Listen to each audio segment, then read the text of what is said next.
So we are also watching your money right now, the Dow, as investors react to the news of President Trump giving Mexico a one-month reprieve from his latest tariffs. But you see right there behind me, we are well into negative territory again today. In a post to social media, Mr. Trump says, quote, after speaking with the president, Claudia Sheinbaum of Mexico, I have agreed that Mexico will not be required to pay tariffs on anything that falls under the USMCA agreement. This agreement is until April 2nd. I did this as an accommodation and out of respect for the president there. Our relationship has been a very good one, and we are working hard together on the border, both in terms of stopping illegal aliens from entering the United States and likewise stopping fentanyl. Still, though, the markets are speaking today. So let's talk about this. CBS News contributor Javier David joins us live. Javier, what goods fall under the U.S.-Mexico-Canada agreement that he references there? And what does it mean for Americans who are bracing for price hikes and also watching that negative territory play out right now on the Dow? Yeah, I mean, it really means, for now, aside from autos, it really is agriculture products. Potash is a key Canadian good that we import, and the GOP, we know, has been sort of lobbying to get some exemptions for that. Also, watch avocados. They're in the crossfire. So if you're a big avocado eater, your avocado toast, or whatever you like on your salad, you're going to be more than likely paying for that, more money for that as well. But we're looking at like a lot of policy whiplash and sort of these decisions being made by fiat, and it makes it really hard both for companies to decide what they're going to charge consumers and B, what consumers can expect when they go to the supermarket, they go to the store, and they're looking for their favorite good. There's more than likely going to be some sort of price hike, and they're not prepared for it.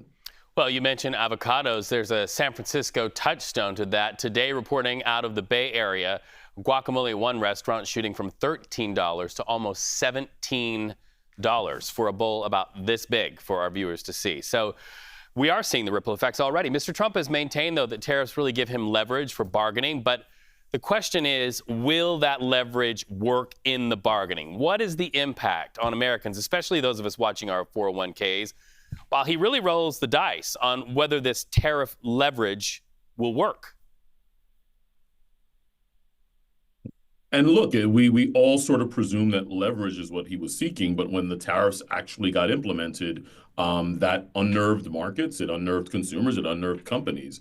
Leverage is one thing, but you have to have clarity with that leverage. And the fact that, again, we're over the last several days, it's like tariffs are on, but tariffs are off, but maybe they're on for certain products and off for autos and off or on for agriculture goods. It's really the uncertainty, and it's that whole sort of whiplash effect that makes it impossible for companies to plan for these things. And again, like consumers they can't really grasp what's happening. And much of what is unfolding in the market is, in fact, due to that uncertainty and the lack of clarity from the administration. Right. And who's to say when prices go up, if those tariffs disappear and the cost of doing business goes down, who's to say those retailers won't just keep the prices where they are? The president himself said it's hard to get prices down.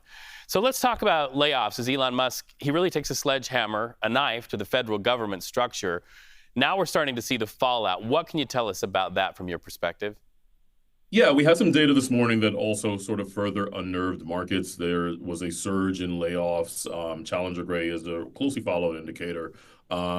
Basically, much of what we're seeing, a chunk of what those layoffs consisted of, were from government positions, where some of these agencies were victims of the DOGE cuts. And really what you have is a couple of things playing out. You have a weakened market, a labor market that was already weakening, that was already soft, and it's converging with sort of ambient fears about a sharper slowdown and a recession. And, now we have what appears to be a full-fledged trade war, barring some really dramatic change.